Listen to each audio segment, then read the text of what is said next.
All right, let's see if this is working.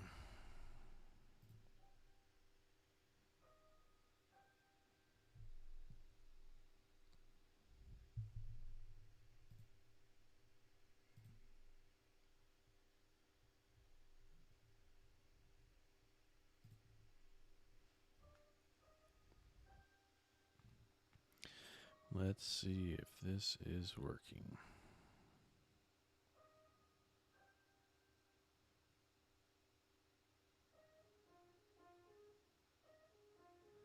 Okay.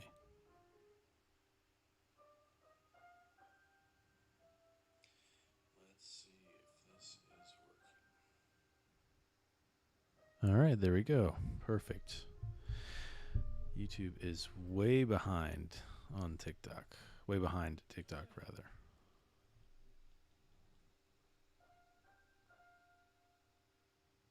All right, all right. Let's see. Hoping to get some good discussions today. I'm actually streaming on YouTube and TikTok for the first time. First time ever. Oh, it's a great feeling. Finally figured it out. Now I just need a guest to join so that way I can test the audio because that's the last piece here, and we'll see how that goes. All right, let's see. Let's see. Just need some of these TikTok folk to come in.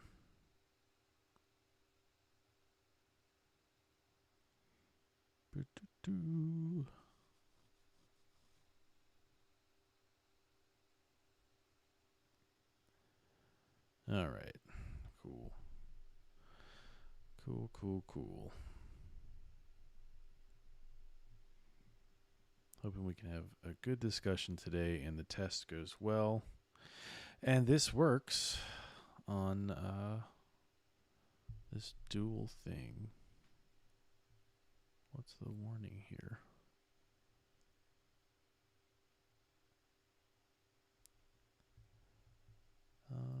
Okay.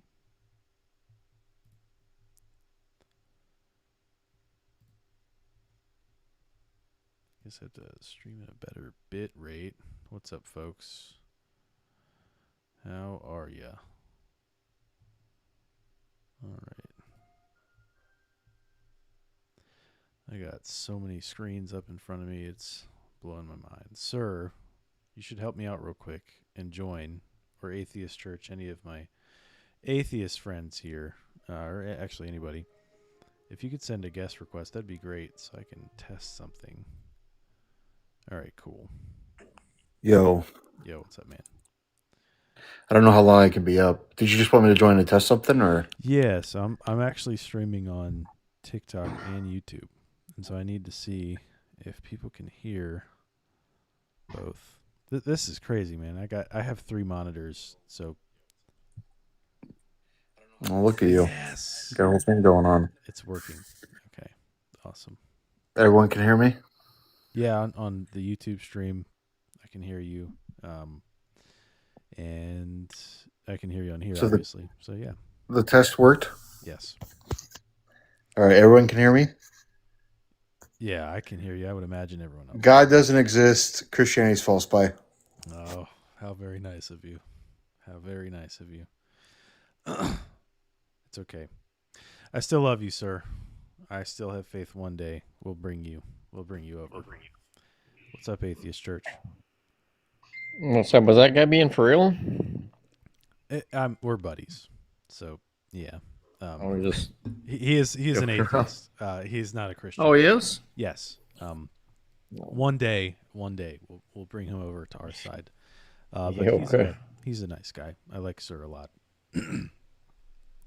Oh, he does say he's an atheist. All I had to do was look at his profile. Yeah, yeah. Like I said, we're buddies, so no hard Oh, my feelings. thanks, bros. Now, are you an atheist, or is your title like a play on words there? Oh, yeah, I'm definitely an atheist. Okay, gotcha. Well, thanks for joining, man. of the topics above, I guess you disagree. Before we even get to the second one, you disagree with the first one. Then sound about right? Yeah. All right, cool. Yeah. Are you 18? I do have to ask that. Are you 18? Oh yeah. Way over 18. Okay, good stuff. Good stuff. All right, so tell me, why are you an atheist? Because God's not real. Okay, why don't you think God is real? I mean, I'd say the evidence points to God not being real.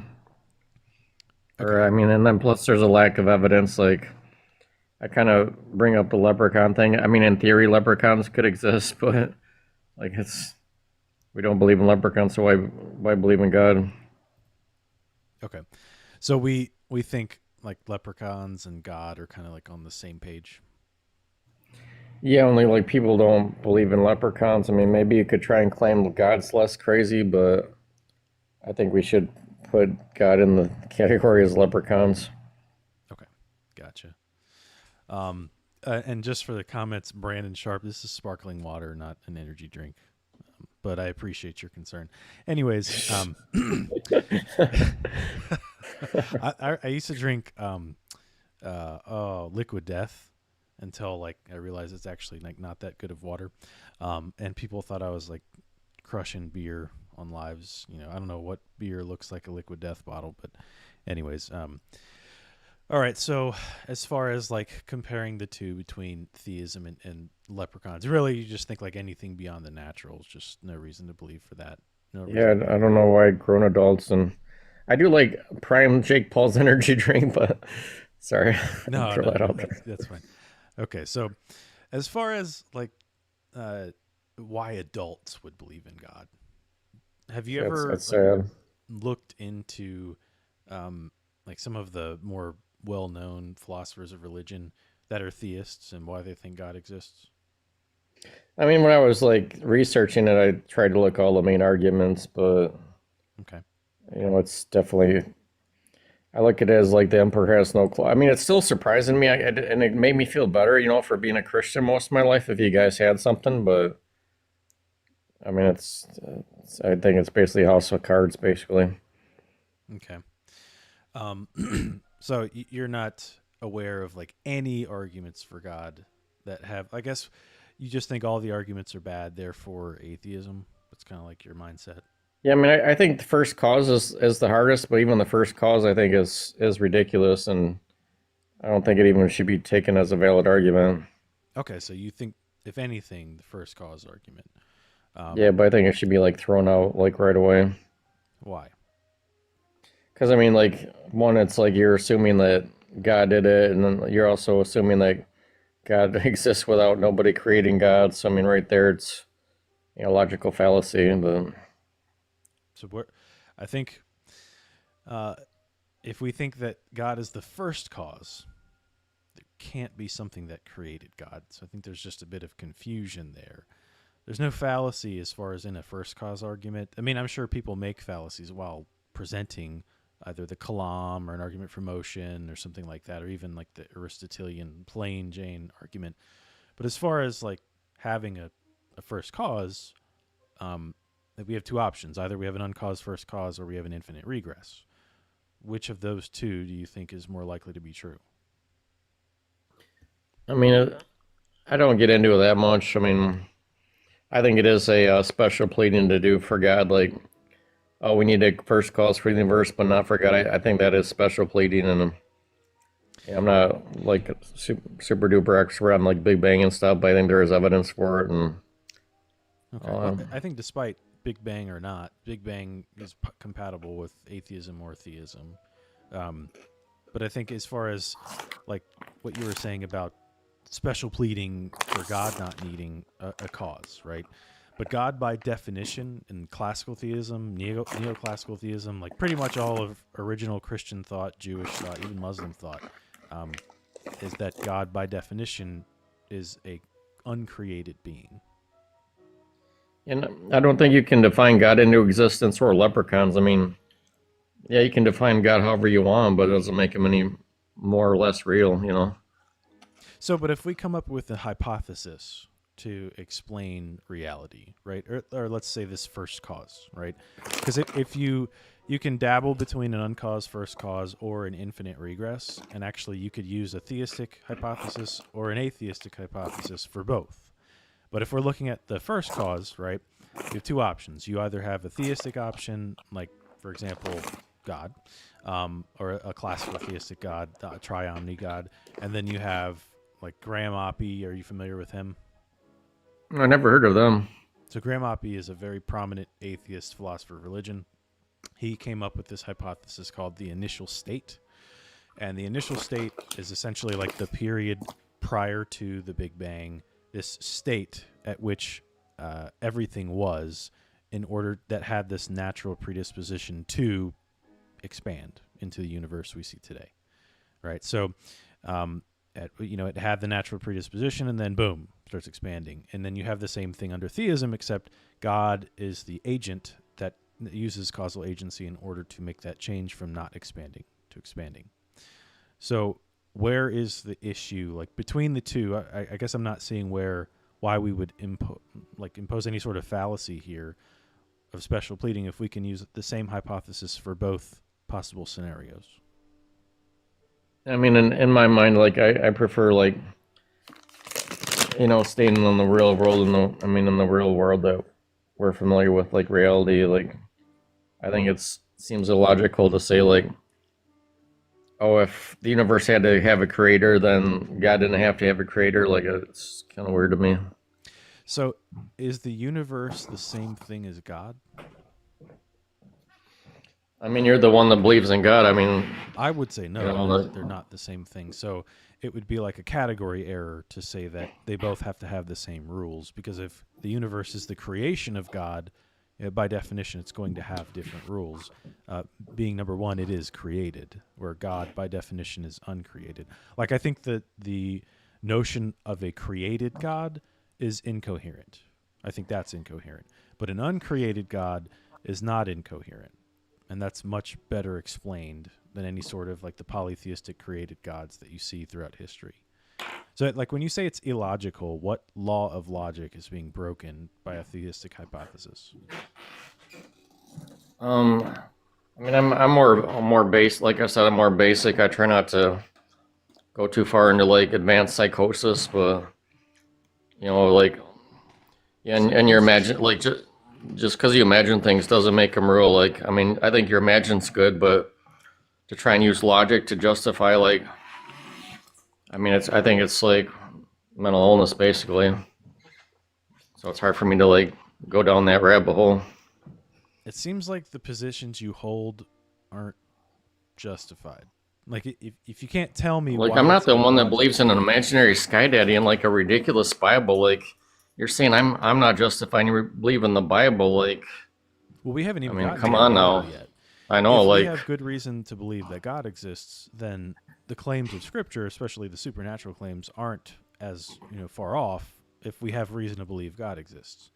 And so what I'm asking for is, you said that believing in God is illogical, and I'm trying to ask, why is it illogical? And you're not giving me a reason why it's illogical. yeah, because we have no evidence for God. Like, I mean, you can believe in God, like in your imagination. Yeah, yes, in your imaginary like world, there could be imaginary God, that we need this imaginary God with imaginary powers. But like I said, then there's the real world that we should stick to. And in the real world, there's no God. There's no, like, the Bible is ridiculous fairy tales, and we should grow up and be adults. Okay. Can you give me an argument for atheism? Yeah, I mean, like, that's how we live typically. Under rational living, that's how we live our lives. Like, we don't believe in, just because we think something could happen, like, believe. I mean, there's some delusionalism. Like, humans do look for patterns, but as humans, like, we can analyze our nature, and, like, just because we're programmed to, like, evolutionary, we're programmed to look for patterns doesn't mean it's there. And I think we need to use our brains to stop, like, and realize when we're doing these crazy stuff, like with God, and I'm sure there's lots of other patterns we notice that aren't there, but I think it's time to grow up and move forward as a species. Okay. It's not going to happen, but, like, some of us can handle the truth. So it seems to me like the type of arguing you're doing here is just presuppositional atheism. I did not hear an argument for atheism. So what an argument would be a series of premises that lead to a conclusion to defend such, right? So like if I were to say a basic argument, I think we ought to believe in worldviews that are more probable than the latter or than the other. Theism is more probable than atheism, therefore we should believe in theism. And then I would defend the second premise, which you would probably disagree with. So give me some form of argument here, because I don't even know. It seems to me like you're not really taking any theistic argument seriously when, unless you can see some obvious flaw in logic, whether it's a fallacy or just like it doesn't follow, which is also a fallacy, then we shouldn't take it seriously. But there are certainly arguments that should be taken seriously, like we talked about earlier, the first cause argument. Yeah, I would disagree. I think that the first cause is a joke, and all the other ones are a joke as well. Like, and if we look at mental health and like living in reality, I think it's good to live in the real world, and in the real world, people with good mental health don't just believe in imaginary things. Like we typically call that schizophrenia or mental illness, and I think that's what we should classify theism as mental illness. Has mental illness because by far the majority of society, amongst all populations, are theists of a sort. Yeah, and even as you as a Christian should acknowledge that humans have a very strong history of mental illness. Like, maybe it has helped us get through life believing in these deities, but like, obviously you don't believe in Zeus and all these other Buddhas and all these others. Like, what did we have before Zoroastrianism? Like, you look at the history of your crazy religion, like we're kind of going all over the place here. Hold on a second. So where is because you just made a big claim now that the majority of people that have ever existed suffered from mental illness, and that is believing in some supernatural something. Yes. You really want to take that on? Because now you got to show evidence that the majority of people that ever existed have mental illnesses. Yeah, I would define it as psychosis, but like... Believing in God is psychosis. Yes, Okay. It might sound extreme, but like we're humans. Like even you can admit, like we're all humans. Like, and even under your like crazy worldview, we get stuff wrong. Like, even you, like even we've all make mistakes. Like, we're not gods. Like, so obviously we make mistakes. We're wrong about stuff. So like, but like to believe things that are totally not true. Like, yeah, maybe it's a mild psychosis or maybe it's severe, but it's still psychosis. Like. God's not real, and let's move on. How do you know that you're not suffering from this? I would look at evidence, and I talk to theists like you. It's pretty shaky, and especially when you believe in things like the Bible. Like maybe if you weren't believing in like ridiculous fairy tales, I would take you guys more seriously. But yeah, but I'm not getting any reason as to why we shouldn't believe in God. I'm just hearing, I think you're crazy and you're wrong. Like that's not, you haven't given me reasons or arguments to defend your position. You're just kind of like saying you're wrong and you're delusional and all these other things. This is not convincing. I can give you. Yeah, you don't believe in leprechauns, right? Like, do you think leprechauns exist? I haven't been given evidence to show that leprechauns exist, and we have good reason to believe that they were intentionally made up as a fairy tale from Irish folklore. Isn't that the exact same for God? Like, you don't think God was intentionally made up? No, like, look at the history. People that have like lived their lives dedicated to leprechauns, and like the majority of the world following leprechauns. We don't see like civilizations being grounded in the values of leprechauns. Like, it's not even close to analogous. But I think that's a good point you kind of unintentionally made. Like, yeah, they made these folklores up, but like, you don't think there was reasons to make up these God stories to control people? Like, come on now. Let me hear what about creating specifically Christianity. Now, like, I can certainly see people making up gods in order to manipulate the masses. That most certainly happened. I'm not going to deny that. But then to say, well, because some people did that, that means they're all liars or they're all wrong. that doesn't logically follow. Like that doesn't follow at all. We have to analyze the evidence per claim, right? So my claim for God existing, like if you're going to take that and then ask about which God, I would say Christianity is true. That would be the claim. And then I would defend that with evidence. So, but as far as God existing in general, you can't even grant that. We have to first weigh out between two different hypotheses, the atheistic hypothesis and the theistic hypothesis. Let's take the condition of a life-permitting universe, right? You agree that our universe is life-permitting, I hope, right? Yes. Okay. Under an atheistic hypothesis, how can you provide, what explanation can you provide for us to expect a life-permitting universe, given atheism?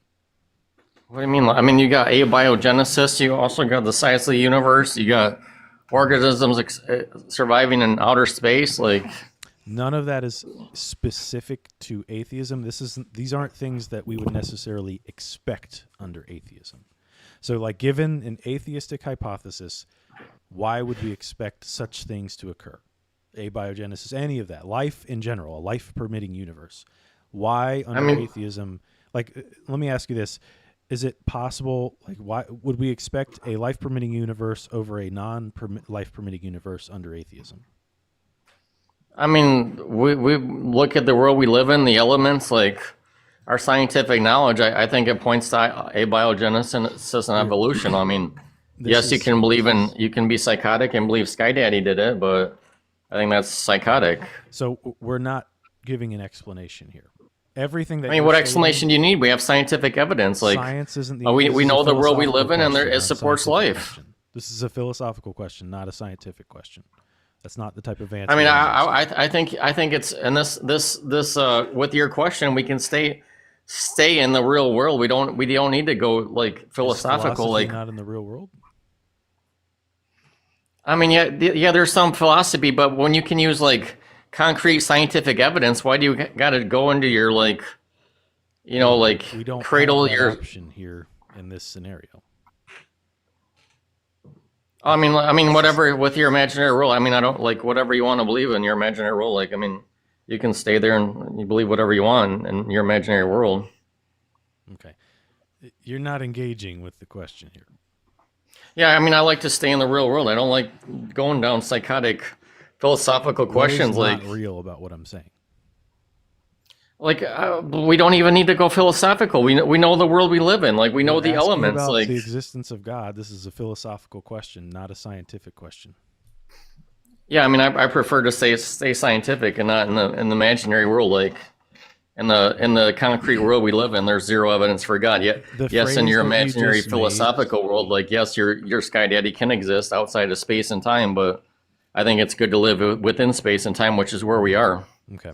So the phrase that you just made, you want to stay scientific. Can you scientifically prove that? What do you mean? Can you scientifically prove that? Prove what? What I just said. What you had just mentioned that you want to stay scientific. Basically what I'm saying is you have to use philosophy just to have a conversation, let alone to think and reason. Science cannot move, it cannot be without philosophy. Before science, there was something called natural philosophy that was started by Aristotle, even by Plato, that led into philosophers becoming scientists like Isaac Newton, Nicholas Copernicus, Francis Bacon. These are people that led Christians, that led into the scientific era, right? And that was through natural philosophy. So there are questions that science can't answer. And that's what philosophy is for. Science is a great tool, but that is not the only tool to access truth. In fact, I think it's the best tool. And why go to philosophy when we have concrete scientific evidence? Is logic like a concrete method of reasoning? Like, is logic something that's concrete and true? I mean, I think theists like to hide behind like Aristotle and all this and that. Like, you don't think we had logic before Aristotle and Plato? Like, you don't think we can just go? Discovered it. I mean, you don't think we can just go by evidence? I think we can look at evidence and then use reasoning to see where the evidence points to. I don't think we have to use laws of logic to figure out that there's no Sky Daddy. Okay, so the purpose of using logic is a method to find truth. But we can use evidence to show that theism, and I was trying to give you that. You see, you can't provide me an explanation as to why we would expect a life-permitting universe under atheism, because there is no explanation. The best you could provide me is a brute fact. And a brute fact, by definition, I mean, means what no do you want? explanation. Like, I mean, I already like, know the answer. I'm asking, unless I'm wrong, and perhaps you've come up with an answer which no other atheist philosopher has, or atheist I've spoken to has. There is no explanation that you can provide to increase the expectation or prior probability of having a life-permitting universe. Whereas under theism, we have an explanation. We have reason to believe that there would be a life-permitting universe. If God exists in the classical theistic mode, right, or the classical theistic model, such as Christianity, Christianity, Judaism, even Islam, you'll have a triomni God, omniscient, omnipotent, omnibenevolent, and then the omnibenevolent part, all good, right? By nature, God is good. And then if God is good, God, by definition, would want to maximize good. And so by maximizing good, if he creates a universe, that universe is going to have more good if life is permitted in that universe as opposed to a non-life permitting universe, because life is capable, especially human beings, with moral capabilities, rational faculties, to make moral decisions, thus making moral goods. And so that would be a motivation for God to want to do that. So we have a reason to believe that there would be a life-permitting universe under theism, but we don't under atheism, which literally makes theism more probable. Okay. Is that not evidence?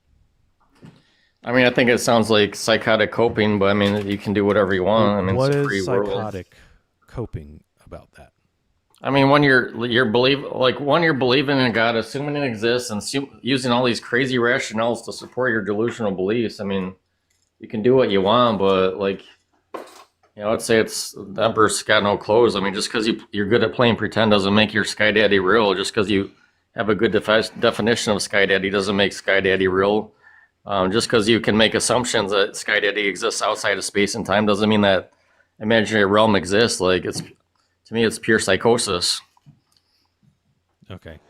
I mean, I can't, it just doesn't seem like everything I say you're saying is pure psychosis, but you're not. Yeah, I mean, and look at your Bible. Like, I mean, even if I grant your imaginary God, like, I mean, look at your crazy Bible, where it comes from. Like, I mean, I know maybe this helps you get through life, but I mean, you can go to counseling or something. Like, but what if there's things you can do? Like, don't. What's that? What if the resurrection happened? What if this man, Jesus of Nazareth, did resurrect from the dead? I mean, like, even then, like, I mean, there have been some people that so-called resurrected from the dead. Like, I'm not aware of a crucifixion scenario, but like, I mean, well, if he did, that means that Christianity is true, because that's the claim that Christianity hinges on. Yeah, I mean, obviously, like, or if like some of the miracles happen, like, like that would kind of prove it. But I mean, I think it's pretty clear if you look at it, it's like fairy tales. So the way I reason to this, and after this, I want to move on to the next guest because I do have a list here. But what I was going to say is that if God exists, right, then miracles are definitely a lot more likely to be possible, or true rather, because God exists. If God created a universe, right, something like a resurrection is a lot less of a pill to swallow. Like, okay, he created a universe, a resurrection's a lot more likely. We can expect things like that to happen, miracles to happen, if that's the case. But anyways, you and I, we don't agree. Can I wrap up? So I can tell you want to get me off the panel, but like, obviously, if you go back and do some legitimate research, look at the Bible contradictions, look at history of the Bible, look at the books of the Bible they took out, look at how they rewrite history, contradictions, like how Jesus became God. Some of the quotes in the Bible, oh, the Father is greater than me. Like, there's so much to look at, like the history of religion, like what really happened in Nicaea, how the Bible became canonized. Like, you have nothing. You have a house of cards and you have psychosis, but I'll let you move on to the next guest. Okay, well, listen, you're welcome back anytime, Atheist Church, and maybe look up some of the arguments that I presented. In particular, I would encourage you to read Richard Swinburne. He's a theistic philosopher. He's a fantastic philosopher, and I think he makes excellent arguments for God's existence. But anyways, appreciate your time. All right. So Ali Rafiq, I see you're next here. I'm going to bring you up real quick. I didn't really want to have, if I'm going to guess, what's going on, Ali? Hey, how's it going? Pretty good. Are you over 18? Yes. Cool. Are you Muslim? Yes. Okay. I was trying to focus on having conversations with atheists today. hmm So I know you were waiting. I appreciate your patience. Would you mind coming back either this weekend or next week when I host another live? Because I don't have much time, and I specifically wanted to focus on talking to atheists today. That's kind of been what my focus was today. Is that cool, man? Yeah, no worries. Okay. Yeah, no worries. Because I'm more so arguing for theism, which usually tends to happen. I can't even get to Christianity, so Fair enough. Yeah. as you just heard. But anyways, I appreciate you coming up, and I hope to see you again soon. Okay. All right. Yeah, have a good one, man. Thanks, you too, man. All right. All right. I'm so happy my YouTube stream is working. That's awesome.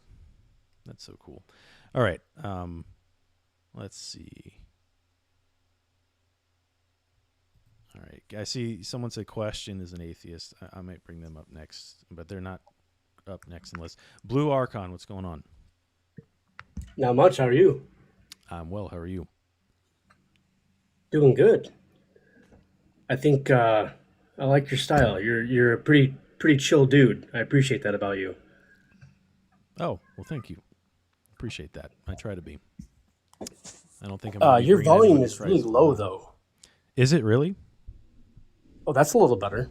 What Yeah, about I now? noticed Maybe I'm the- just not close enough to the mic. Oh, that's way better. Okay, cool. That's way I better. was probably just not close enough to the mic then. I have 3 little kids, so I kind of turn my mic down so in case they decide to get out of bed and come downstairs and be little Yeah, kids. no, I get it. Yeah. I get it. Yeah. But yeah, man, what is your view on the prompt here? Do you believe in God? Are you Christian? Are you not? What's your position? I am a former Christian, and now I identify as a agnostic atheist. Okay. Gotcha. So how did that happen? Oh, that's a really, really long story. Okay. I can give you a quick synopsis, but it's not going to really do it justice. I I accepted Christ when I was about 6 years old, Okay. and I started going to church with my family. And when I kind of became a little bit more aware, I really enjoyed going to church. I wanted to go to church with my parents every single Sunday. I wanted to go to youth group. I wanted to go to Bible camp. It was my world, Okay. literally my world. Then around 21, I got exposed to arguments that I could not defend. And I spent about a year kind of divulging into my own beliefs and what I believe. And after about a year or so of contemplation and study, I realized that I no longer had good beliefs. I did not have good reasons for what I believed in terms of religion. And because of that, I had to be honest with myself and say that I no longer believed in a deity. Okay. Gotcha. Do you remember the specific argument that was like the nail in the coffin?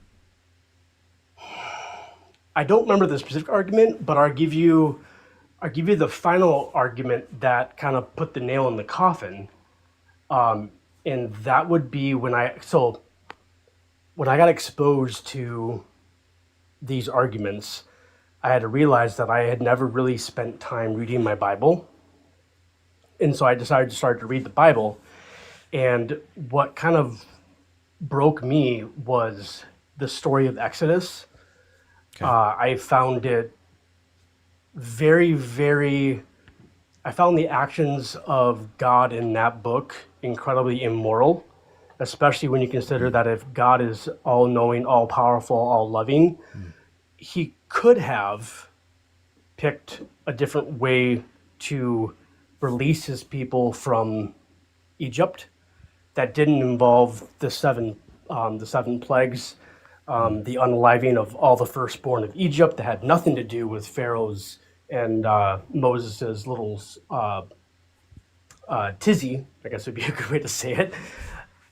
It did not seem, all of the things in the Bible, it just did not seem logical that an all-knowing, all-powerful, benevolent, malevolent God would do these things.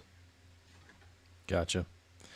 And also, our add, because that kind of seems like a shallow argument. I will also add that after that point, it kind of became a fascination of mine to study religion and why people believe in it, because I wanted to understand where my own belief came from and why I was so enthralled with believing in God and why I let this belief system control my life to such a degree that I would sacrifice for this belief system.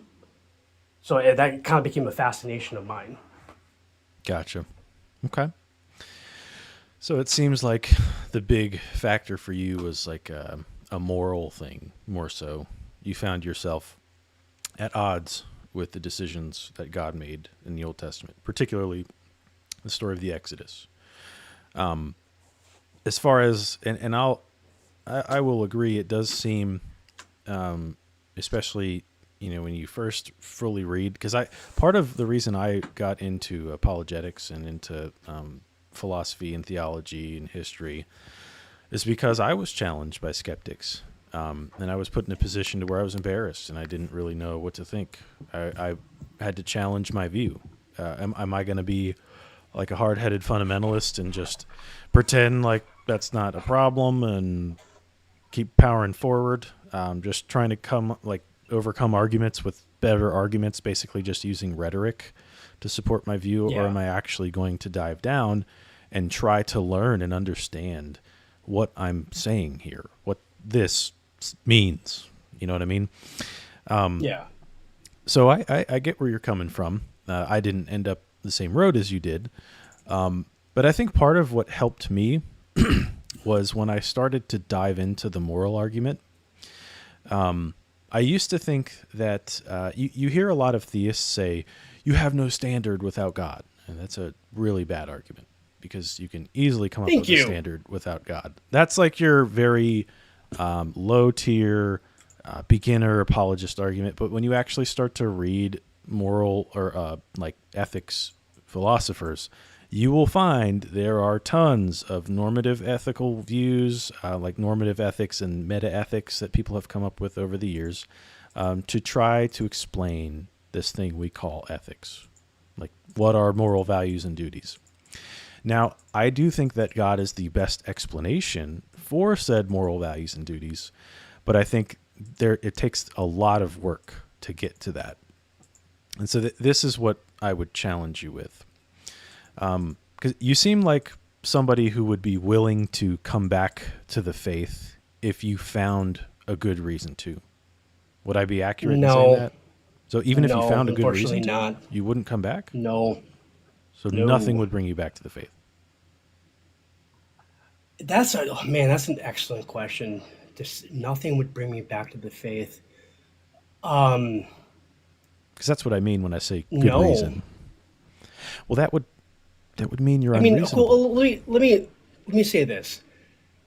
Saying no to that question would imply that I have absolute knowledge of what my mental state would be like in the future, and I don't think that's an honest answer for me to say that I would never, come back to the faith, because who knows if 10 years down the road or 5 years down the road or tomorrow I have some unexplainable experience with who I perceive as God, which totally shakes up my whole entire worldview. That's a possibility. I don't know do I think it's reasonable? No, but could it happen? 100% it could happen. Okay, so then you would say it's possible you would come back to the faith if provided good enough reason. I think I would have to have a personal experience with that's a good reason. God himself. Because I don't think any... That's what I'm saying. Like, when I say good enough reason, I'm basically asking, are you completely shut off? Like there's somebody like Richard Dawkins who openly admits nothing, no amount of evidence. Even if God were to appear to him, he would write it off as a hallucination. So no matter how No, I'm real the not. I don't experience subscribe was. to that level. Right. No, Okay. So I'm more open-minded than that. okay, so you would, but it seems like the moral aspect is really the biggest issue, and that is the mountain you would have to climb, which is quite steep. Am I right? No, I wouldn't say that. I would say that it is. So the original thing that I wanted to talk with you about is, start off with by asking, can you prove scientifically, definitively, empirically, demonstratably that a God exists? Scientifically, no, because it's not a scientific question.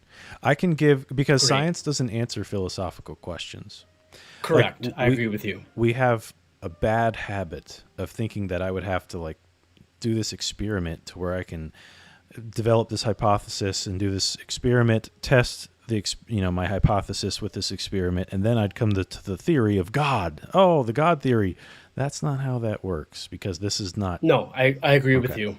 Okay. And so I guess my point is there's arguments for God, there's syllogisms for God, there are suppositions, there are presuppositions for God. But if God really is God, then you would not be able to put him in a box and say, there's God. So what you're left with is a belief system that is untenable and unprovable. Possible, yes. What do you mean by provable? But you can't put God in a box and hand it to someone and say, this is God. Because if God really is God, then he supersedes anything that he would be undetectable because he would be supernatural. He'd be outside of the realm of detection, scientifically. Scientifically, yeah. Well, that's the thing, though, right? I think that God is detectable. You can find God, you just have to be seeking for God, because I think a lot of us write off naturalistic explanations for things without actually fully delving into those things. Like what I was talking about with the earlier gentleman, a life-permitting universe is extremely improbable. If especially from a naturalistic perspective, there is no way to provide an explanation as to why we would expect a life-permitting universe under naturalism and or any atheist hypothesis. You'll have atheists that say well, I'm not a naturalist, but I'm an atheist. I'm a non-naturalist atheist. But then you like kind of delve further into that, and they certainly are not going to accept an uncaused first cause or like a being that created the universe, right? So they're still stuck with the same problem that the universe either you can say the universe is eternal or you can say it began to exist. If you say it's eternal, you're going to appeal to an infinite amount of causes for the universe to be expanding and not expanding and expanding and not expanding, because it can't be infinitely expanding, especially because there's a starting point. Like you can only go back so far. So before, you either have to go to reverse entropy or some other weird thing. If you choose to say the universe began to exist, then you can stick to the uncaused first cause, but either way, we're going to struggle very much so under atheism to provide an explanation for a life-permitting universe, much less many other things. Can I respond to that? Sure. I agree with you. Atheism provides no explanation for the origins of life, the origins of the universe. And so my position is we live in a world where we are posed with questions that I do not believe we will ever be able to answer. And I'm okay with that. I'm okay with saying, I don't know. Because the inverse is saying that I do know, but I can't demonstrate it to be true. Well, when you say demonstrate it to be true, if I can give you sound reasoning as to why my hypothesis is more probable than yours, why is that not enough?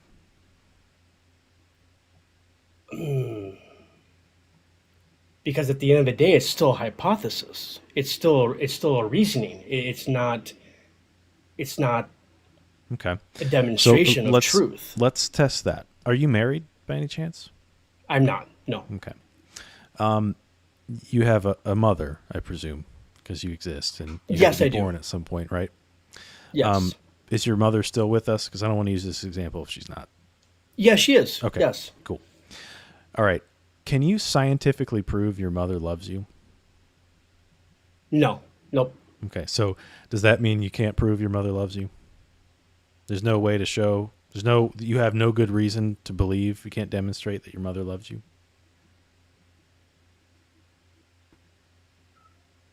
Um, I hope she's not say that listening. again, please. I guess you better. No, not she's say not. She, no. trust me, she's technology illiterate. well, I love her, but she basically is what I'm s- technologically illiterate. What I'm saying is, you can't scientifically prove whether your mother loves you or not, but that doesn't mean there's no way to show or to demonstrate that your mother loves you. You just wouldn't do so through science. There are other I would agree with you. methods. Yeah, there is no way to scientifically prove definitively that my mother loves me. Now I can make, like you said, I can make arguments and rationale and point to. But I think the big difference though is even though you are correct, and I will admit that you are correct, I can bring my mother on here, and she can profess that she loves me. Now, could Right. she be lying? Yeah, she could be, but would that be a reasonable argument to hold? No, because I know she loves me through Right. We would the have no actions of the evidence to last show 38 otherwise. years of my life. Right. We would have no Yeah. evidence to show otherwise, but we do have evidence to show that she does, right? And so we would be using something like abduction, inference to the best explanation, to make that conclusion, to come to that conclusion, your mother does love you. You don't have to use the scientific method to come to that conclusion, yet still be reasonable. And so it's the same thing with God's existence. If we can find good explanations, good reasons to believe that God existed, or God exists, then we don't have to like write it off automatically because we can't scientifically prove God exists. It's just a category error. There's no way to do that. Now, if we start to stack up, and you say you're okay with like living in this universe that we don't have explanations for things, but when you say explanation, what you mean is scientific explanations. Am I right? Yes. Okay. Yes. So that's okay. That's compatible with what I'm saying because I'm not offering a scientific explanation like for my argument earlier. I offered a philosophical explanation through abduction, inference to the best explanation. And we can use all sorts of different reasoning methods in order to come to these types of conclusions.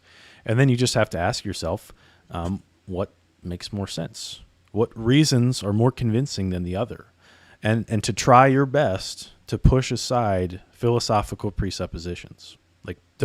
Like a lot of people, for example, they'll disregard what Scripture says because there's miracles in it. Oh, there's people raising from the dead, snakes talking, all this. That's nonsense, right? Okay, but that's assuming a modern mindset of today where we have this belief that miracles, and especially in the secular world, that miracles don't happen. But if God exists, then miracles aren't that hard to imagine, especially if God created the universe. Then things like a resurrection are not that hard to imagine anymore. They're, in fact, a lot less, to me at least, than the creation of all of the physical universe. Does that make sense? It does. And I understand that position. And I will never say that no gods exist because that's making a positive claim, which can't be disproven. Like you're trying to prove a negative by saying God doesn't exist. Well, you can prove That's a not my negative. position. You can prove a negative. I don't know where this notion came that you can't prove a negative. You certainly can prove a negative. Well, regardless, I will never say that God does not exist because So why in do you order to call say yourself that an God does atheist not then? exist, because I'm that's a great question.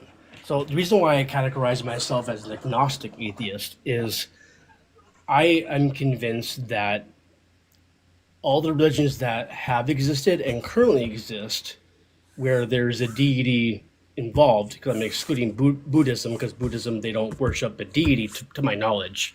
All of those religions Yeah, they're like are false. atheistic. I don't know if I consider Buddhism atheism. That's why I say like atheistic. Not Oh, exactly. okay.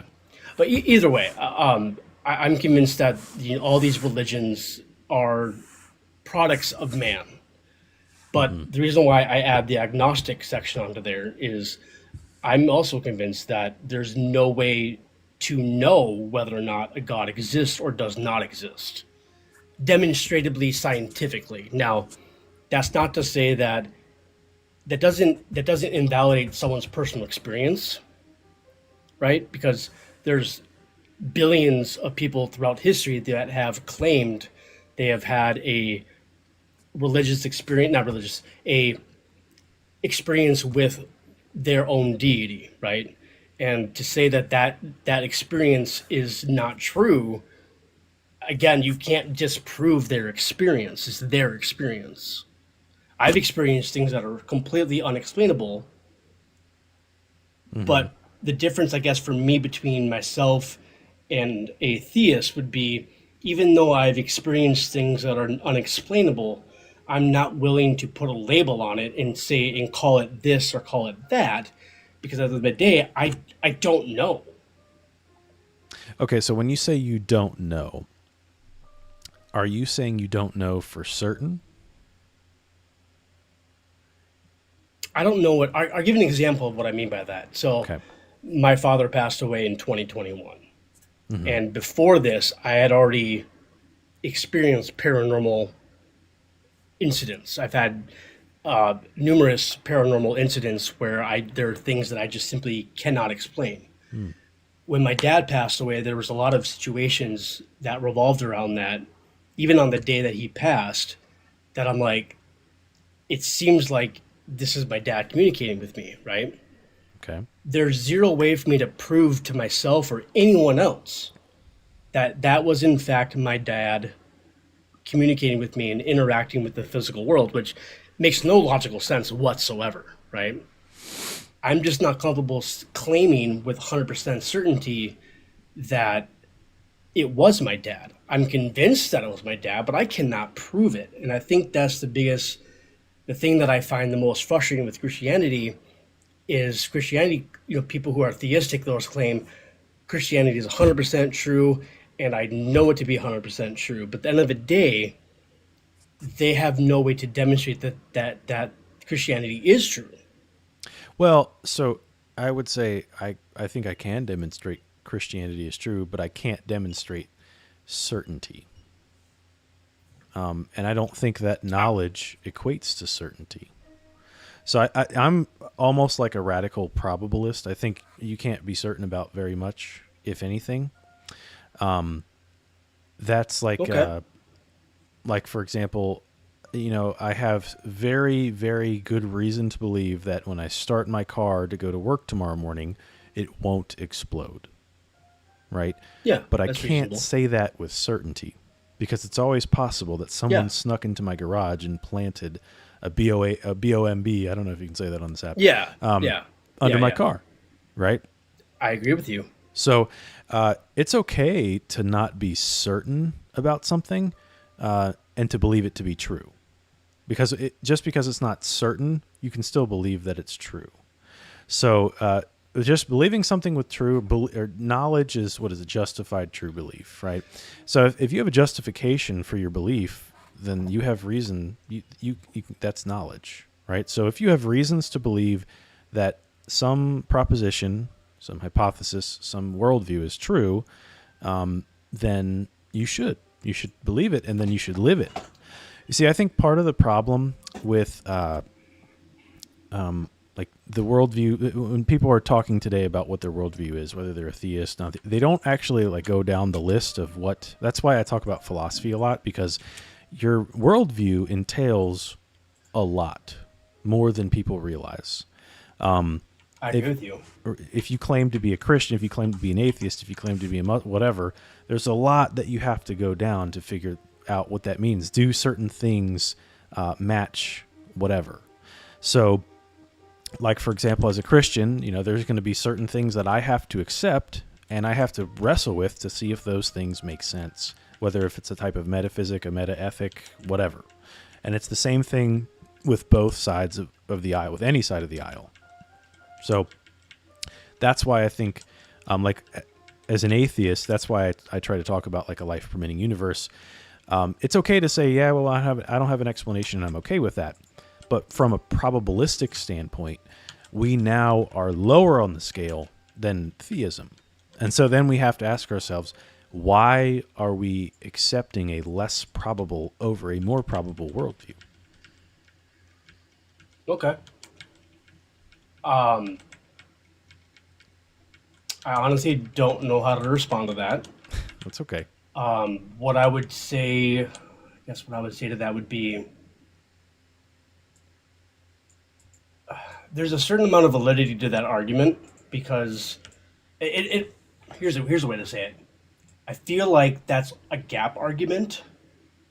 And when we're talking about the biggest question of the universe, whether or not this universe came about through a deistic point of view or a naturalistic point of view, I don't think gap arguments do it for me. Well, it's not, Not a gap to say argument, that it's because a gap argument is using ignorance. But I gave a specific reason earlier as to why my view would be more probable, as to why God would want to create a life-permitting universe. So a gap argument, a God of the gaps argument, would just be, we don't know, therefore God. Well, that's not the argument I made. That would be an argument from ignorance, or as I'll agree officially with you. known as argument from incredulity. So that's not what this is. Yeah. I guess I lost you at some point because I don't understand where your argument would not be a gap argument, and maybe that's because I didn't understand your argument. Okay. So I'll repeat it one more time. Okay. And I only have time for maybe, what in the world? Yeah, I get these notifications that say you're inactive on the live, and they make me do this puzzle thing, and I'm totally... I've heard of that before. It's not just you. It happens to a lot of creators. Okay. TikTok. Yeah. I'm here. I know it sucks because a lot of people have complained about it. Okay, go. At least I'm not alone. All right, so I'll give you this No, argument. you're not alone. I'll let you, respond to that, and then I do want to get on to the next guest before I hop off for bed. Okay. All right, Fair enough. What I had mentioned earlier was that if we compare a theistic versus an atheistic hypothesis for a life-permitting universe, right? This is going to be where we're going to start at a 0-0 position, an agnostic position. We're going to look at both hypotheses and see which has a better option, a better explanation for such. For atheism, I think the best thing you can appeal to for a life-permitting universe, why we would expect a life-permitting universe, given atheism, is a brute fact. It's just a brute fact. There's just life. It just is, right? That means there is no explanation. By definition, that's what a brute fact is. There is no explanation. I Whereas can accept that. under theism, we can provide an explanation that not only fits from a reasonable perspective, but also matches the character of God. Like, it's not arbitrary. So if God exists under a classical theism model, which I do adhere to a certain extent, a triomni, omnibenevolent, omniscient, omnipotent God, right? The purpose of having that God too is so there's no arbitrary limits. It's like a whole other philosophy thing. There's a reason people say that. It's not just because, oh yes, he's the most powerful. There's actually sound philosophical reasons to have that view. But anyways, that aside, for an all-good God, a God that is good by nature, that would mean that God would be driven to create more good if he's going to create, right? And by definition, if he's putting a universe into existence, he's creating a universe. So there is more good in a universe that's life-permitting than a universe that's not life-permitting, because he'll be creating beings like us, rational beings with rational faculties, to make moral decisions. And if we can make moral decisions, we can do moral goods, right? We can also do moral bads, but we can do moral goods. And with that comes more good. God, being good, would want to create more good, would be motivated to do that. So that is an explanation that I can provide to increase the probability. If we start, remember, both hypotheses at 0, we can increase the theistic hypothesis now by any increment, as long as it's going upward. We can 0.1, 0.5, 0.0001, it doesn't matter. It's still going to go over the 0 of the atheistic hypothesis. that is the reason why. That's one reason. This is probably my favorite argument to use. This is a Bayesian argument, kind of using like the telos argument, the teleological argument. You see what I'm getting at? See how that's what I was saying earlier. So that's the reason. There's no gap here. Okay. There's no argument from ignorance. I provided a sound reason as to why we would expect this. Okay, I do understand your position more thoroughly now. And what I would say to that would be that atheism makes no claims. So I would maybe suggest using more of a category of naturalism rather than atheism, because atheism, there is no atheistic worldview. There's a naturalistic worldview. Well, Atheism naturalism is just isn't simply- atheism, though. Like technically, like I You're said earlier, correct. you could be a non-naturalist atheist, but atheism is going to fall. Atheism is a worldview. It's the view that God does not exist. Naturalism is I would the view. disagree with that. Well, if we look at actual, like Stanford Encyclopedia of Philosophy definitions, the philosophers of religion who are atheists, they will tell you they take the affirmation, they affirm the claim God does not exist. That's the classical Well, I disagree definition. with that. Okay. To me, if we don't do that, we get to a point to where there's no symmetry breaker between an agnostic and an atheist, and so thus they're the same. So I'll respond to this and then I'll take my leave. I won't respond to your other argument because I need for some reason right now I can't unpack that, but I can unpack the point that you just made. Okay. The way that I would describe atheism is, or ask you a question. Well, actually, I'll just make a point here. If someone were to make a claim that there are an advanced alien race inside of the Andromeda galaxy that has the ability to warp space and time to be able to cross the distance between Andromeda and the Milky Way, and they can visit us whenever they want. If somebody makes that claim, and then someone else who's hearing that claim says, I'm not convinced of that claim. I'm not convinced that there are an advanced alien civilization in the Andromeda galaxy that can warp space and time and visit the Milky Way and visit us. The default position does not take that other person as there isn't an advanced alien race in the Andromeda galaxy. It just simply means I am not convinced that there is an advanced race in the Andromeda galaxy. There's a big difference. One is saying I'm not convinced, and the other is saying it doesn't exist. And I think the camp that says it doesn't exist is being dishonest because they can't demonstrate definitively whether or not an alien race exists. But the other position is saying you've made a claim, but you have provided no evidence of that claim. Does that make sense? Yeah, I've had this analogy before. Okay. Essentially, the last piece here, and then I do have to get on to the next guest because I got to get off here soon. Yeah. What we would do is just analyze that and look at the evidence and explanatory power between the Andromeda Galaxy aliens versus a theistic hypothesis. We would just do the same thing. And so there are ways to do that in order to figure out which hypothesis has more explanatory power, which has less arbitrary factors to it, which ones don't actually end up adding, violating Occam's razor by becoming more complicated while not being necessary. So there are ways that folks do that. And I think the way I would go about that is to say that actually does violate Occam's razor because we're positing an additional entity to give the same explanation, because those aliens are not going to give the full explanatory scope that theism does, and we would end up just having to posit theism on top of the aliens. So why would we posit the aliens and theism when we don't need to? But anyways, Well, I will say that you are a very pleasant person. You're not Thanks. dogmatic. I enjoy talking to you. And I also enjoy the fact that you kind of enjoy philosophy, because I also enjoy philosophy. cool. And I would love to come back up and have a discussion with you because I think you're a very pleasant human being. Thanks. Well, I appreciate that, Blue. I do love philosophy. I would rather, if I'm going to bring people to Christ, I'm a Christian. My goal is to have these types of conversations and try to have intellectually sound conversations and rigor conversations, to bring people to Christ, and then to also just have that conversation. This is the most important topic.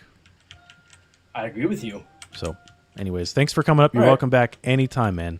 Please don't be shy. I hope you to so see much. you again. Thank you so much. Absolutely. Thank you so much. All right. Take care. All righty. So I will bring up Lustral here. You've been waiting the longest. Sorry, question. I know you've had somebody in the comments asking to bring you up, but Lustral was waiting first. But first, let's see if Lustral can connect. Are you there, Lustral? Can you hear me? Yeah. How old are you, Lustral? 24. Say that again? 24? 24. Okay, perfect. All right. So what are your thoughts on the prompt? I would just say, like, my main problem with, like, Christianity and God is, like, the problem of evil, which I'm Okay. sure you've heard of being in the philosophy space. I also Yep. did want to talk about your likelihood argument that you made earlier because I thought it was pretty interesting. Sure. But I guess problem of evil is my main concern when it comes to theism and Christianity. Okay.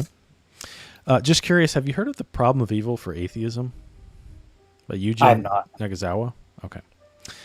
He's an atheist philosopher. I think I might have just butchered his last name there, which is sad because my wife is Japanese, so I should be getting Japanese last names right. But anyways, he wrote basically that atheists, there's like this whole notion that the problem of evil is specific to theism, but it's actually also a problem for atheism. Don't Google it. He knows what I'm talking about. Where there's what's called an axiomatic mismatch problem, whereas something like being optimistic at all in an atheistic worldview makes no sense, because all you have to look forward to under atheism is the heat death of the universe. And so it doesn't make sense for somebody to be optimistic at all. And so that's where we get into the whole axiomatic mismatch problem. But anyways, we'll address the other side of the table, which is what you had mentioned, the problem of evil. Are you more of are you trying to push a logical problem of evil or evidential? Probably an evidential problem of evil. Okay. So do you think the logical problem works? I'm undecided. I guess I would lean towards no, Okay. just because consensus in philosophy is that it's been either dissolved or it's not as big of an issue as it once was. Right. And so having or lacking knowledge, I'll defer to them on that. Right. Okay.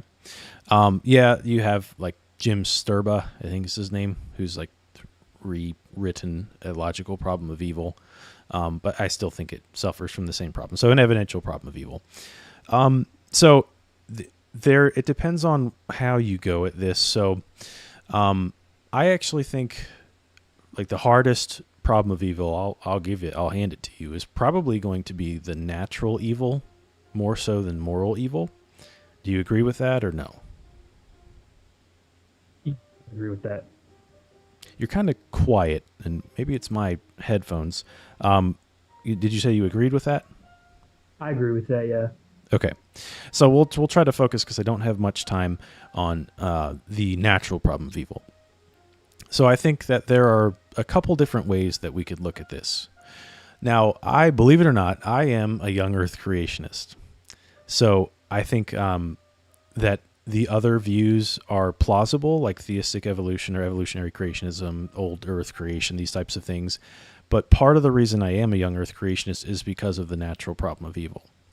So in regards to, like, for the young Earth creationist, this is not a problem, because this would mean that once the fall happened, specifically in Christianity, that's when death and natural destruction started to happen, right? But let's say, I imagine that's probably something. Have you explored that answer at all, or do you think that's just too unreasonable? You wouldn't be willing to entertain that? Explored young Earth creationism, and can you tell me if my mic is still bad? Because I It don't want just it sounds what's the term? Like you got something in the way of your mic, and it's blocking the sound from your mouth going to the mic. I can I've hear been you. having problems. That's with better. It. Okay. Whatever you just did. That Yeah, works. I've been trying to fix it, but if you can hear me, if it's all right, if it's good enough, then I don't want to mess No, with that's it fine. until I get Perfectly fine. Okay. Sounds better now. So Go ahead.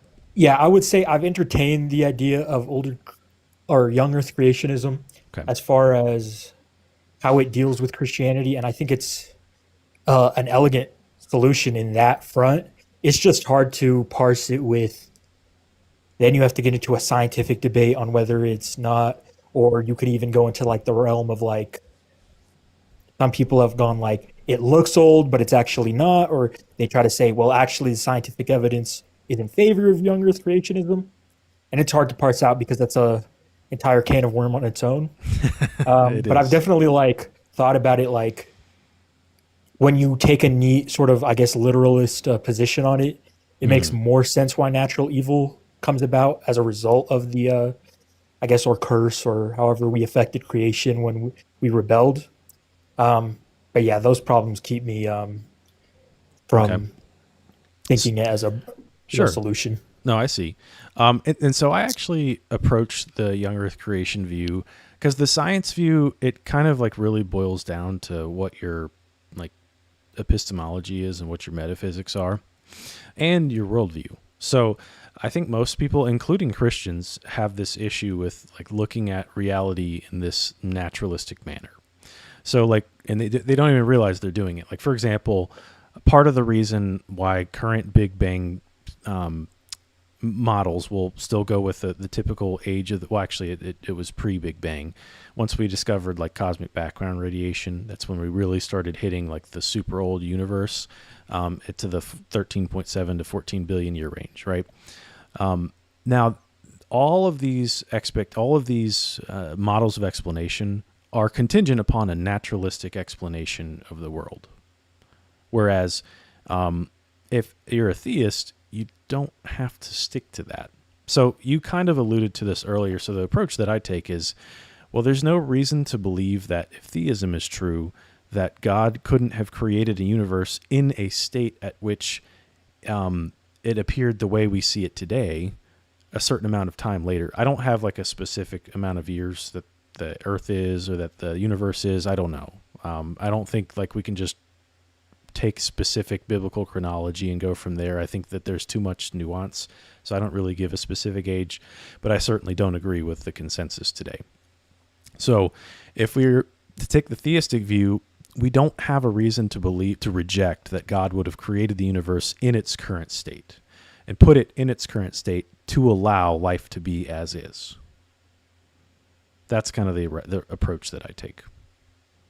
get that, but it almost, to me, when you do something like that, unless you have maybe other strong reasons to believe that, it seems like it can get into some sort of like last Thursdayism troubles where it gets to the point where it's like, well, my observations say that everything existed yesterday, but, or like, I remember yesterday, but maybe God put those memories of yesterday in me so I'd have wisdom or knowledge or things of that nature. Mm-hmm. And this is all just a test or something of that nature.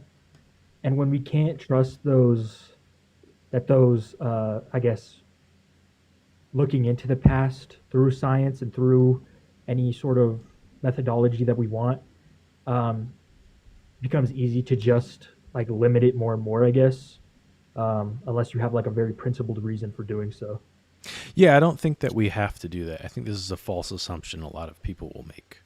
I was actually having this conversation with Dr. Blitz the other day when I joined his live.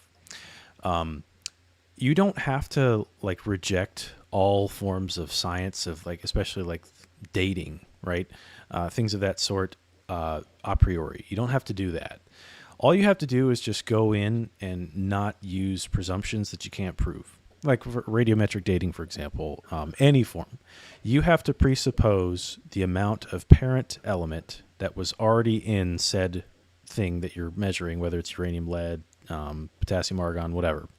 And then from there, you look at how much daughter element there is, you know what the decay rate is, and so you determine the age based off of how much daughter element there is, because that's how long the decay rate you would measure.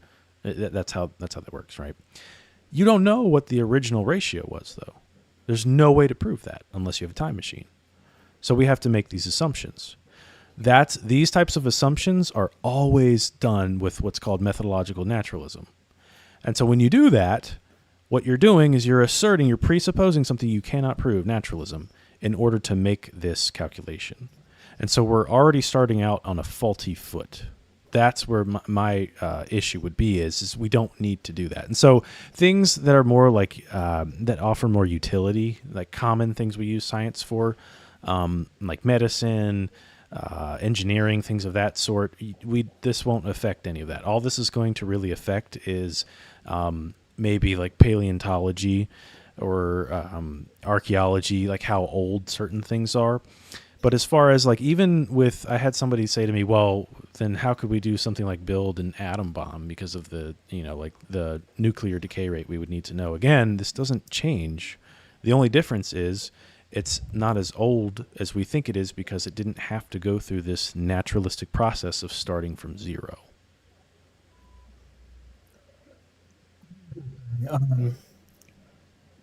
Really not fit to like give like a dissertation on the benefits or the utility or anything of radiocarbon dating, but what I would say is that there's a person on YouTube who I like called King Crocoduck, and he's actually done debates on this, and he's also got into like there are other ways of delving into the age of the universe. Um, Apart from just radiocarbon, he goes into like standard candles and the expansion rate and things we talked about.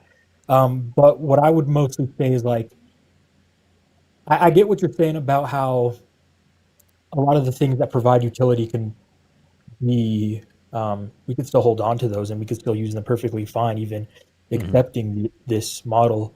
What I'm more questioning is like if you adjust your epistemology to account for like that conditions in the past really could have been like remarkably different, or even that an omnipotent being could change them in any way for whatever moral or spiritual purposes.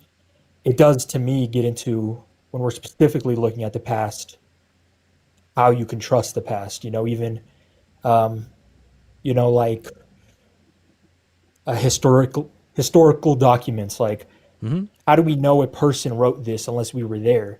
It could have been God, giving us some history to give us a narrative, right? Without anybody actually being there. Yep. And there are these things that I think that opens up. And again, I would make it contingent on a principled reason. So if we really do have strong reasons for theism, and then I could see how you can get to this conclusion, but it wouldn't be my first option. Certainly, that's the first discussion. Yeah. That's why I do classical apologetics. So I like to discuss whether theism is most likely to be true or not. If we don't accept theism, this goes nowhere. Yeah. If we don't accept theism, obviously, young Earth creation's false. But you know what I mean? Like, yeah. So that's more, and I'm okay. I'm happy to argue, just because I feel like some people, and it doesn't seem to be the case with you, but some people you tell them you're a young Earth creationist, and they think you're crazy. They don't want to talk to you anymore. Whereas I could argue the conventional paradigm, whether taking an old Earth creation or a theistic evolutionary creationist view. I just think, again, like you had said, this hinges heavily upon the probability of theism. And if theism is not more probable, then we're going to have a lot of trouble making that ground. Whereas the other two views, I think, are much harder to discuss the natural problem of evil. Some of the explanations you'll hear, there's this guy, his name is Tim, his channel's name is Invoking Theism, or that's what it used to be. I think it's now Worldview Mastery or something like that. And I he feel- has a pretty good explanations. Essentially, like there's a redemptive model to life, in that like life doesn't end at physical death, and so we look at it. We have a value mismatch from the get go, because we think that this physical life we see here today is all that there is, and once a being, including animals, goes, they're not going to experience anymore. Like, that's it. They've suffered, and then that's it. There's no redemptive afterlife. But there is a redemptive afterlife under Christianity. And so that's how it's possible that we could basically harmonize something like natural evil with the conventional paradigm of science. Hundreds of thousands of years of human suffering, let alone millions of years of animal suffering. Those types of explanations. Now, this is my favorite explanation. Being a young Earth creationist, I don't need to invoke it, but I love this explanation. I can't remember the name of the philosopher who revamped this, but this actually goes back to an ancient Christian philosopher. It's called the fallen angel theodicy. Have you ever heard of this before? I'm vaguely familiar, but I don't think I've heard it like fully articulated. Okay. So essentially, in a nutshell, it's if Christianity is true, we would expect there to be a spiritual battle happening real time, right? A battle between the forces of good and evil, kind of like almost like a Platonic thing going on, right? You have the the forces of good and evil at battle at all times. And we see this in Scripture. Right? This is certainly scriptural. And the result of such battles would be things like natural disasters and other natural evils. Now, some of the objections that you could bring up to this would be like, well, if that's the case, then why don't we see more natural destruction? Like, why don't we see more earthquakes and tornadoes, things like that would cause more harm to more people, that would cause more evil? And then a response to that would be, well, actually, if Satan were to do that, then he would make it a little bit too obvious. And so it's more prudent for Satan to cause damage, but not too much damage to where it would be obvious that something is going on, that this is not part of the natural world. There's something else going on here. So he's got to keep it on the DL so people aren't aware. And then there are other problems that you could potentially bring up. I'll try to remember all the responses to them. But that's actually, I think that's a pretty good explanation that's kind of not invoked for whatever reason, because people are scared to bring out a supernatural explanation for things. But I mean, we're already defending theism, so I don't see why not. Yeah. It's definitely interesting. I mean, when you say like spiritual battle, do you just mean like Satan is like ruling the world in order to turn believers into unbelievers, or turn unbelievers to him, or things of that nature? Or do you mean like Right. Turn people to reject God. So to have the least amount of people enter into God's kingdom and the most amount of people, yeah, that's the explanation. Okay, I could definitely see something like that, and it makes sense. I guess some things like I would wonder why God made. And this might have a theological answer as opposed to maybe a philosophical one, but why God made creation like causally accessible to Satan or things of that nature. Like, why isn't it inert from him? Why does he get these privileges or powers to hurt people into suffering, just so he can make them unbelievers? Right. I guess things like questions like that would be on my mind right away for that theodicy. But I can definitely see its power of it's an interesting one. Yeah, if you oh man, I wish I could remember the name of this guy. I have like a bunch of tabs up on my computer, so I'm scared to like move them because this is my first time doing a dual live. I might mess something up. So maybe next time I won't be as scared and I'll be able to pull it up without being paranoid. But if you look up the Fallen Angel Theodicy on YouTube, you'll see a lecture by a philosopher on this. And he goes through it in pretty good detail. I'm sure his book is a lot more in detail, and his paper on this is. Well, I know his paper is because I read it. But what was I going to say? What you had mentioned is why did God create such a like either Satan himself, the being that could do such things, why would God do that? Or why would God create a world that's susceptible to such things? Two responses to that real quick. The first one, why did God create Satan? I actually ascribe to a more Eastern view of theology. And also you said this is more of a theological answer. I think theology, especially to ancient Christians, that is like the highest order of philosophy. I mean, Aristotle's definition of a philosopher is one who loves God, right? So theology and philosophy have to intertwine. And for Christians today who are anti-philosophy, you guys are crazy. You don't read the early church, obviously. So what happens is God has foreknowledge of all that is possible to know, right? The omniscience aspect of God. But God doesn't have foreknowledge of beings that don't exist. So it's not until the moment that those beings are created that God has foreknowledge of what their actions will be. I used to take a Molinist approach, but that still falls into the same problem where God knows what their actions are going to be and then creates them, which means that God is actually the causal agent to their actions because he knows what their actions are going to be and then creates them. Whereas under this view, the Eastern view, which is actually the view that many of the Eastern church fathers take, they take the view that you'll have a contradiction of God having knowledge of a being that doesn't exist, right? Because then God could not create that being, and then we don't have this being that he has this knowledge of. Like at best, it's just a hypothetical. So God doesn't actually obtain such foreknowledge because there is no foreknowledge to obtain until this being is created. And so that's why God creating Satan doesn't know beforehand this is going to happen, knows there's a risk of such thing being, but can't know until the creation, because that being has to be the causal agent behind their actions. Otherwise, we're not free. Does that make sense?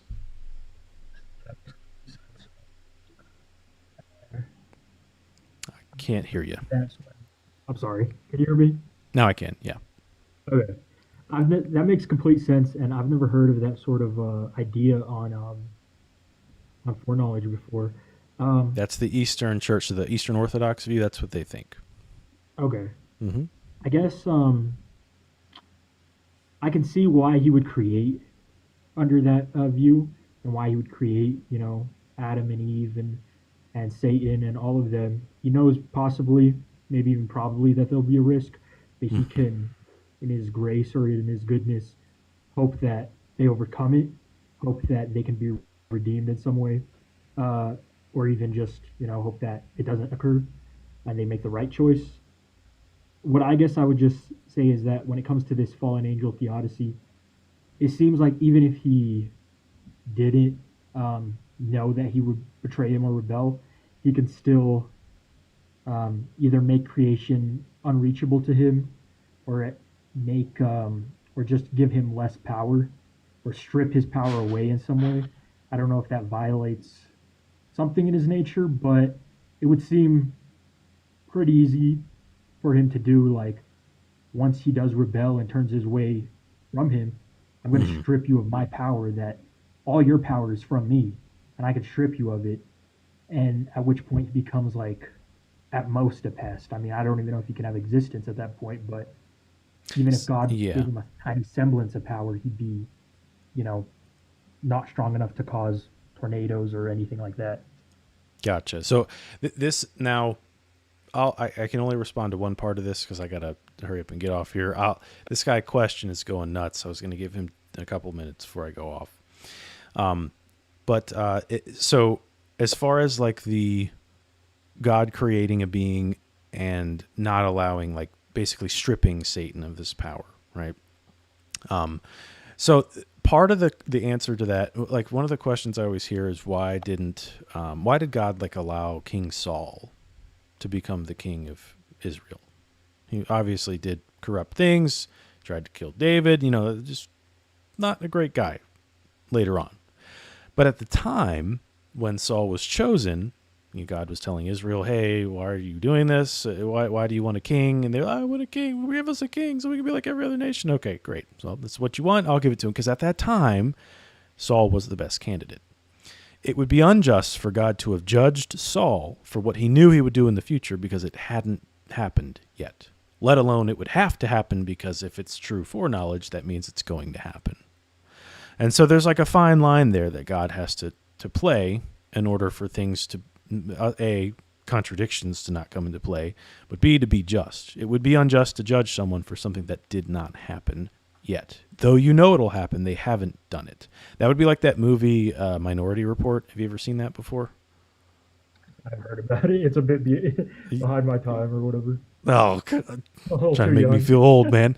But no, it's a great movie. You watch it's Tom Cruise, and essentially they're like cops who arrest people for crimes that these psychics see happen in the future. So they didn't commit them yet, but they knew they were going to commit them, so they were going to arrest them. That's kind of like what would happen if that were the case, which is obviously unjust. Very Orwellian, not good situation. But anyways, let me. I'm gonna bring you down here because I got to hop off soon. I just wanted to take one question here from this question guy. Did you have any closing thoughts, though? Nothing really. I mean, you gave me something to think about. Do you know the philosopher's name who did the lecture on I'm gonna. the fallen angel theodicy? I'm gonna risk it all right now just to look it up. Hold on. I mean, if you'd want to, you could just send it to me, or I could come in like in another stream if you don't want to risk it. No, this is important, so I'll let me see here. Yeah, because I do like to listen to them. I like what's his name? Joshua Rasmussen. I think his name is, Rasmussen, something yep. like that. Yeah. No, he's a He's boss. He's a good guy. I'm followed to that guy, Worldview Mastery. I think he's very intelligent. That's Tim. That's who I was talking Yeah. about. He actually talked in, I believe his name is Cody or Kobe's Live or something like that.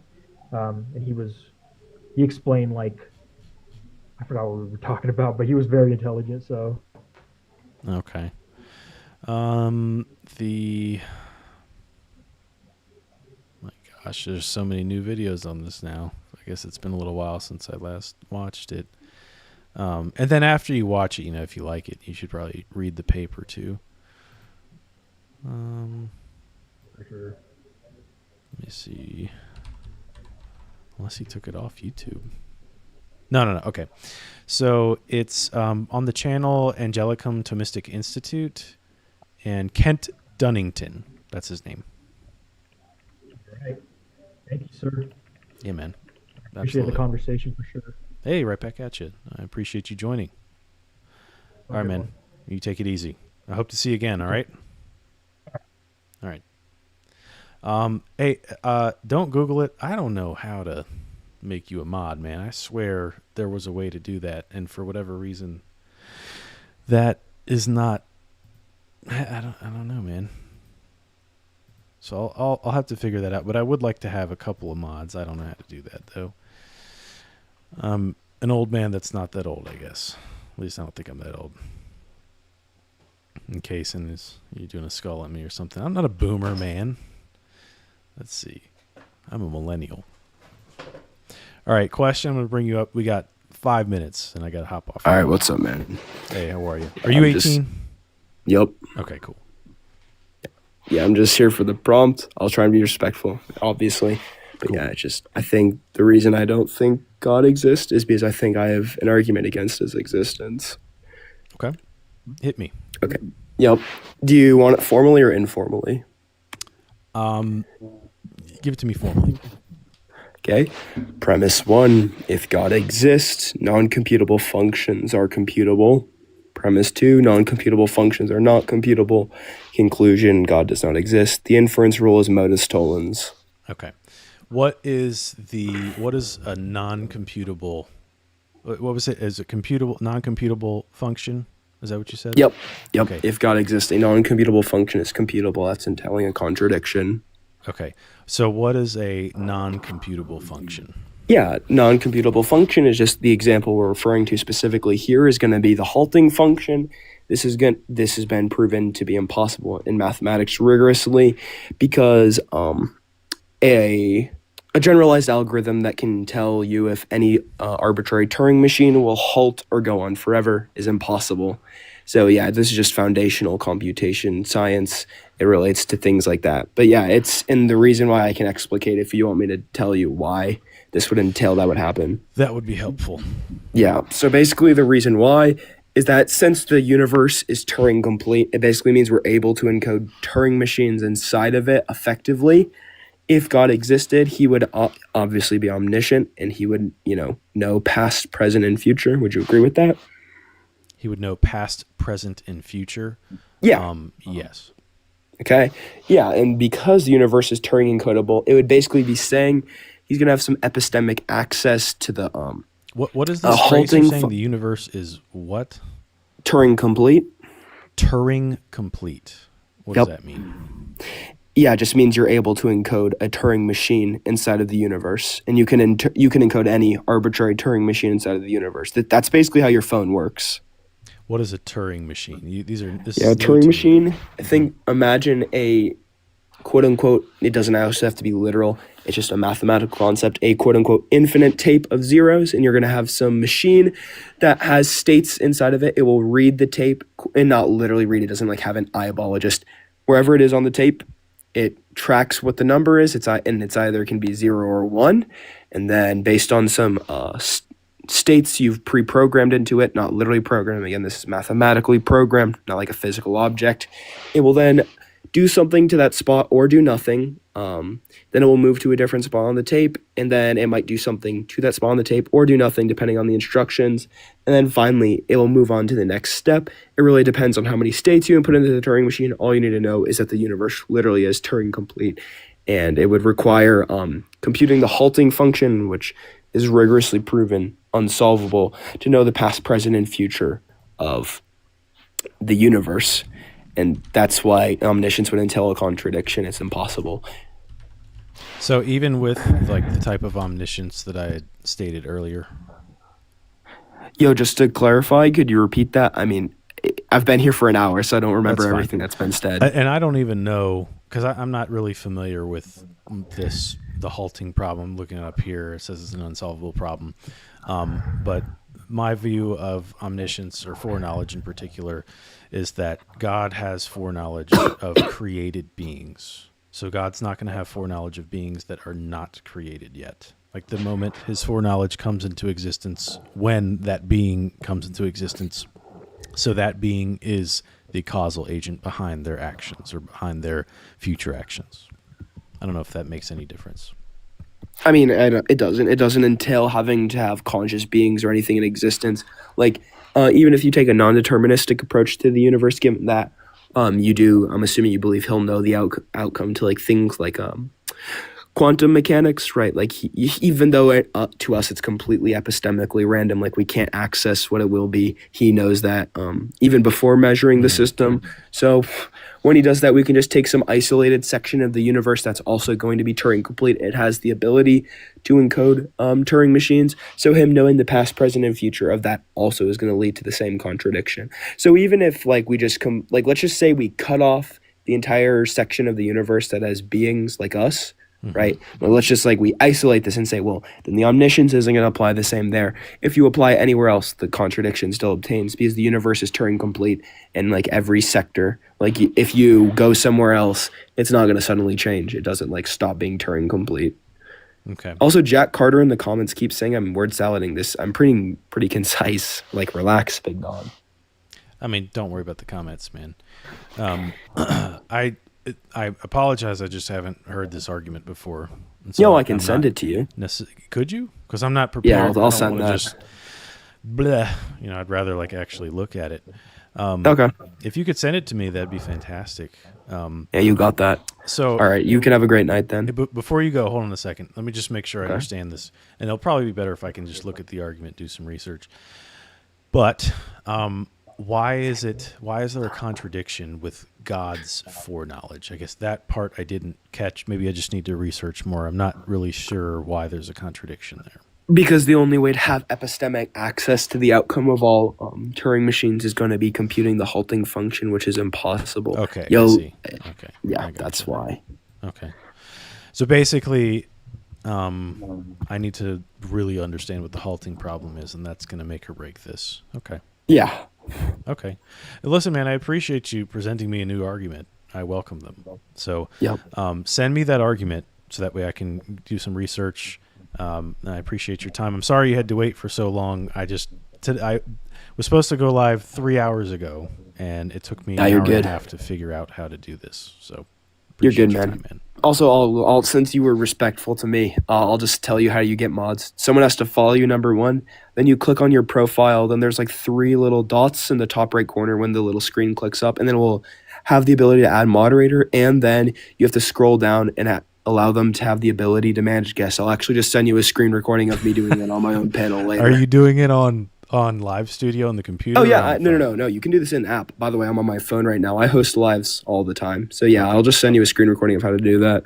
I do it on my computer through Live Studio. I'll check to see if I can do that on my PC. I saw all right, have a great day, way to man. do it, but anyways, all right, thanks, man. Appreciate it. All righty. Well, that's an interesting argument. I haven't heard that before, so I'll have to look that up. Kaysen, if you've heard of that, let me know. I see you in here, or don't Google it. But anyways, I'll try to figure out how to make you a mod, man. I don't know how to do that, and I'll see if I can look up a video. But anyways, I got to get off. It's late. I got to wake up early for work. Thank you guys for tuning in. I'm hoping to start doing this more regularly, at least once a week. But otherwise, thank you guys for all the comments, the engagement, all the guests that join. I'm looking forward to having you guys up. Hopefully this weekend I'll be able to join again. But otherwise, thank you again. Much love, and I'll see you guys next time.